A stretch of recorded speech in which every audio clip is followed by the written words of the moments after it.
A 64-year-old woman was murdered on September 3, 2021, in a motel room. The main suspect was a man who was 22 years old at the time of the crime. During the investigation, it was confirmed that they knew each other and had met before, which brought the age difference and the nature of the bond between victim and perpetrator to the forefront.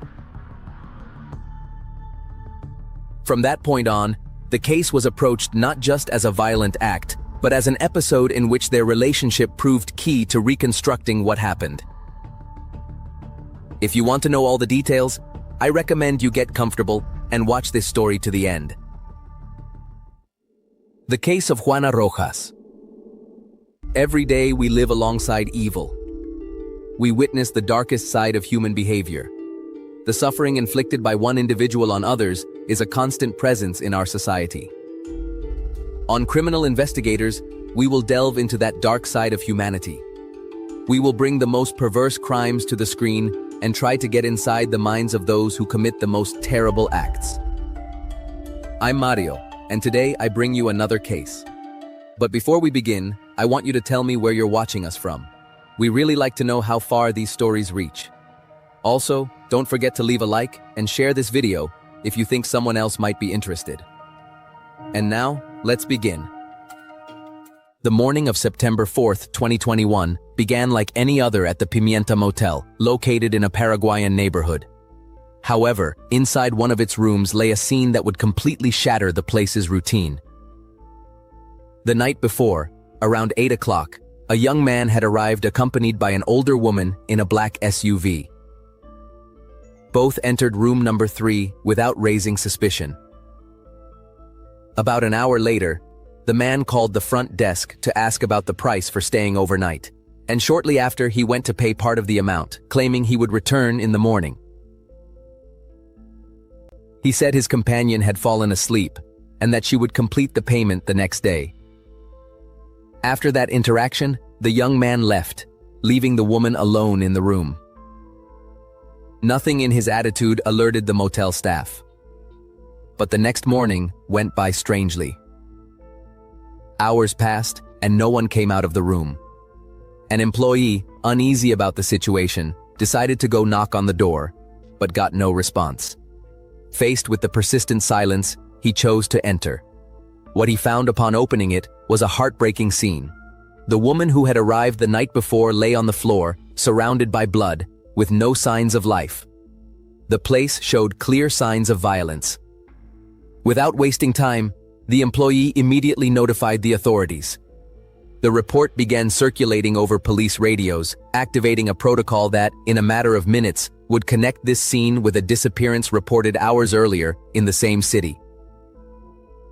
While police processed the crime scene at the motel, news of the discovery reached various stations in the city, including the precinct where a man had gone hours earlier, with growing concern.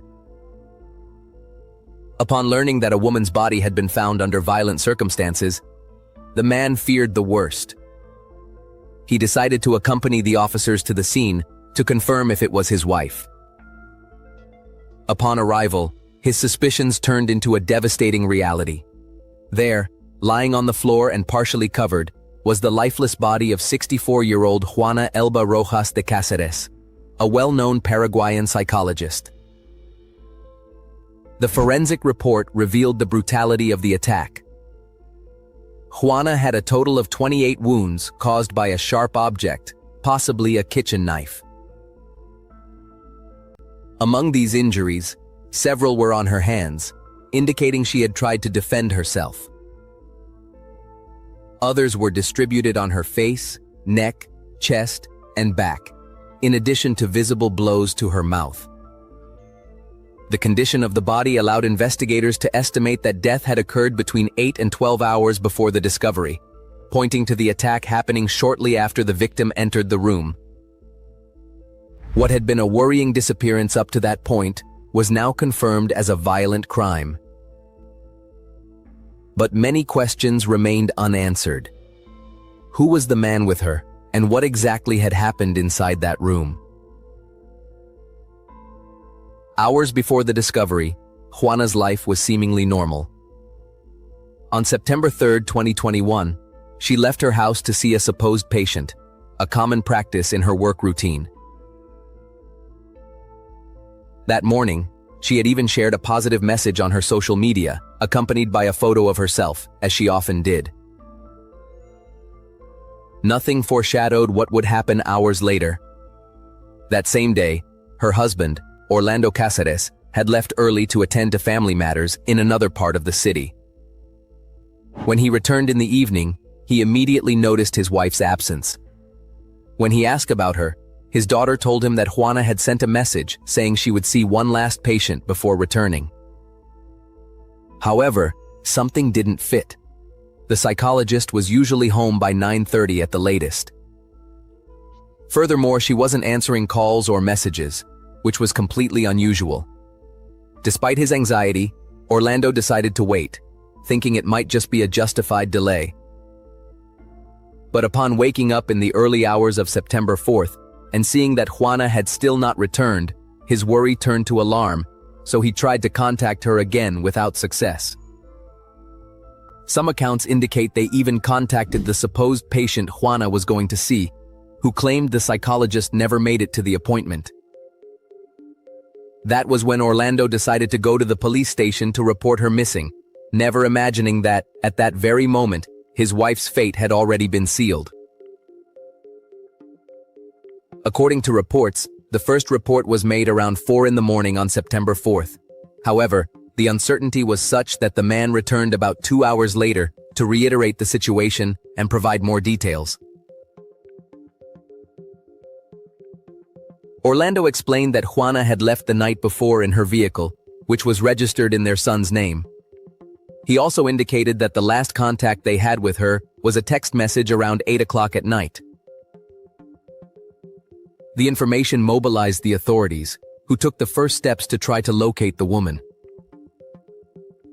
At that moment, there were still no clear signs of a crime, but the fact that Juana was not responding to any contact attempts raised the alarm level.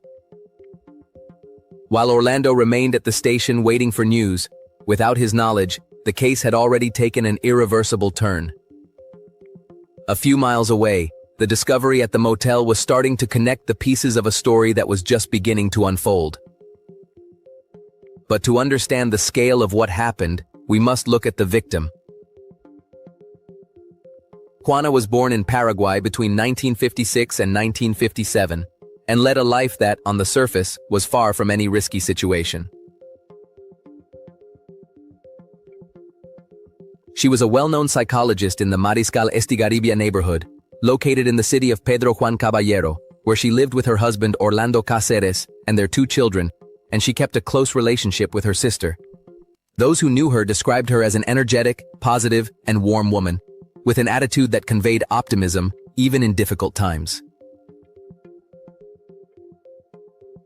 During the global health emergency, Juana adapted her work to continue seeing her patients, offering home visits as well as virtual sessions.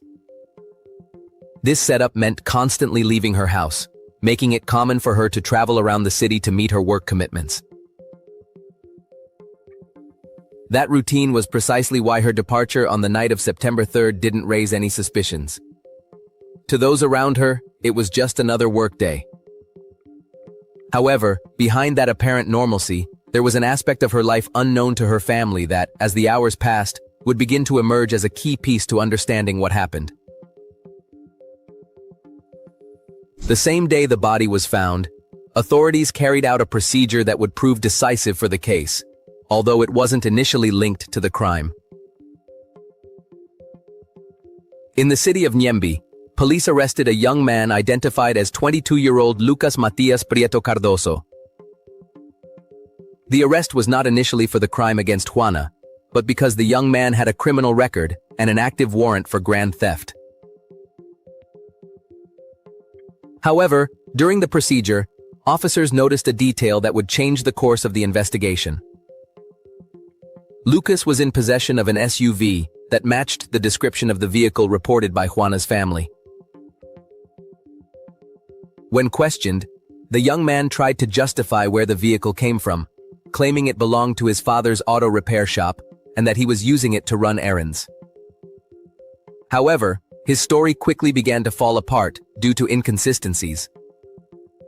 Inside the SUV, authorities found personal belongings of the victim, including her planner, her glasses, her debit card, and a cell phone. That discovery made Lucas the prime suspect in the crime. What had started as an arrest for a different offense became the first step toward identifying the person responsible for an act that had already shocked the entire city. Before we go on, let's take a quick break. If you're finding this video interesting, I invite you to subscribe to the channel and leave a like. That really helps us keep making more videos and telling these kinds of true stories. With that said, let's get back to the story. After his arrest, authorities began to piece together Lucas's profile, quickly discovering that he was not an occasional offender. The young man had a criminal history marked by multiple theft reports, in addition to being linked to activities involving illegal substances and fraud. Although on social media he appeared to work as a mechanic, those close to him claimed he led an unstable life, constantly moving to evade justice. In fact, months earlier he had stolen an SUV and a firearm from one of his father's clients. Additionally, an ex-partner reported that Lucas had an explosive temper, and that, while he never physically assaulted her, he had threatened her on several occasions. The relationship ended when he disappeared, taking all her belongings from the apartment they shared. Given this context, Lucas soon confessed to the crime, but his initial account left more questions than answers. According to his first statement, Juana had promised him a payment of 20 million guaraníes, approximately $3,000. However, when she showed up without the money, an argument ensued that quickly escalated. The young man claimed the woman threatened him, and that, after a physical altercation, he attacked her with a pocket knife he had on him. But as the hours went by, Lucas began to change his story, making it clear that the truth behind the crime had not yet fully come to light. As the interrogations progressed, the case took an unexpected turn. Lucas revealed that it was not a chance encounter, but that he was in an intimate relationship with Juana. According to his statement, they had met about 2 weeks before the crime, when he installed a tracker on the SUV the psychologist used. Since then, they began communicating frequently. The young man claimed Juana would pick him up in her vehicle several times a week, and that they had sexual encounters. Although he initially spoke of only a few outings, a review of security cameras confirmed that the victim had visited him at least 3 times at the hotel where he was staying. But his version changed drastically once again. In a new account, Lucas claimed he had committed the crime for hire, asserting that 2 people offered him $10,000 to kill Juana, and that he had even received threats against his life if he didn't comply. At that point, he pointed directly to the victim's husband, hinting that the motive for the crime might be related to a supposed discovery of the affair. However, this version was quickly discredited by investigators. No evidence was found linking Orlando to the crime, and the murder-for-hire hypothesis lost traction almost immediately. Faced with the lack of support, Lucas ended up returning to his initial version. The crime had been the result of a dispute over money. With the main suspect in custody, the case moved quickly through the judicial system. On September 5th, Lucas was transferred from Ñemby to Pedro Juan Caballero to continue with the corresponding proceedings. Initially charged with intentional homicide, the charge was later changed to femicide after the existence of an intimate relationship between the accused and the victim was confirmed. During the process, Lucas chose to refrain from testifying formally before the prosecutor's office, despite having given multiple versions in previous stages. Meanwhile, the investigation gathered a significant amount of evidence, including shoe prints at the crime scene that matched the accused's, as well as bodily fluids linking him directly to Juana's body.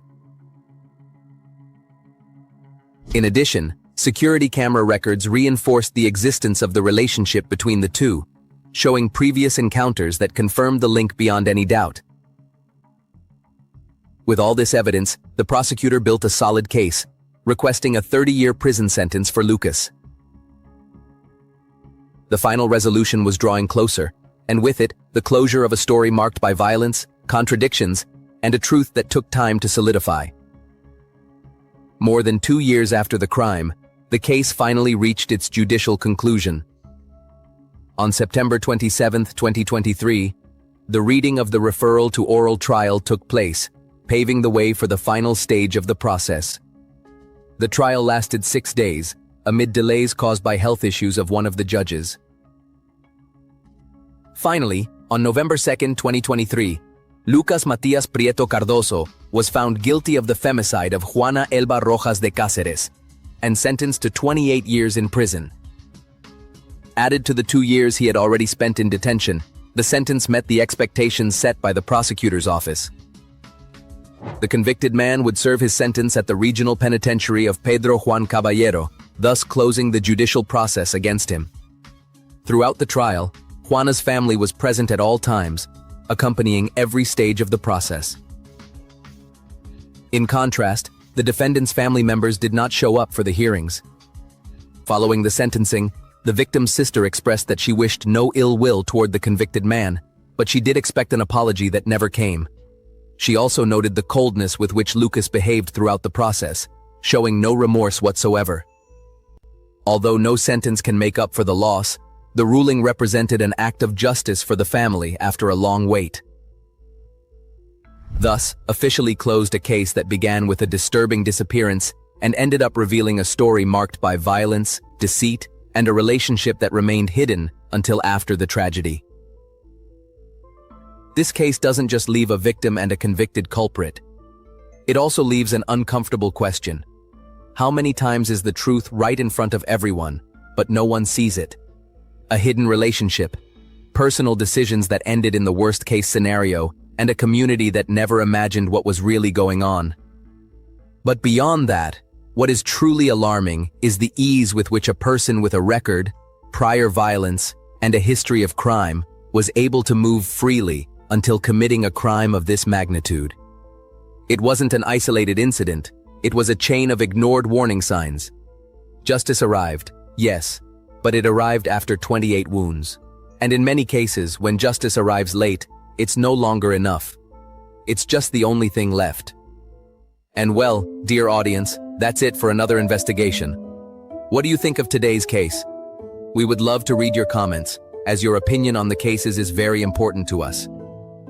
Please remember to always do so with the utmost respect, both for the victim and for other viewers and us who will be reading them. Before you go, leave a like and subscribe if you haven't already. Also, don't forget to share this video if you think someone you know might be interested. See you in another criminal investigation. Goodbye.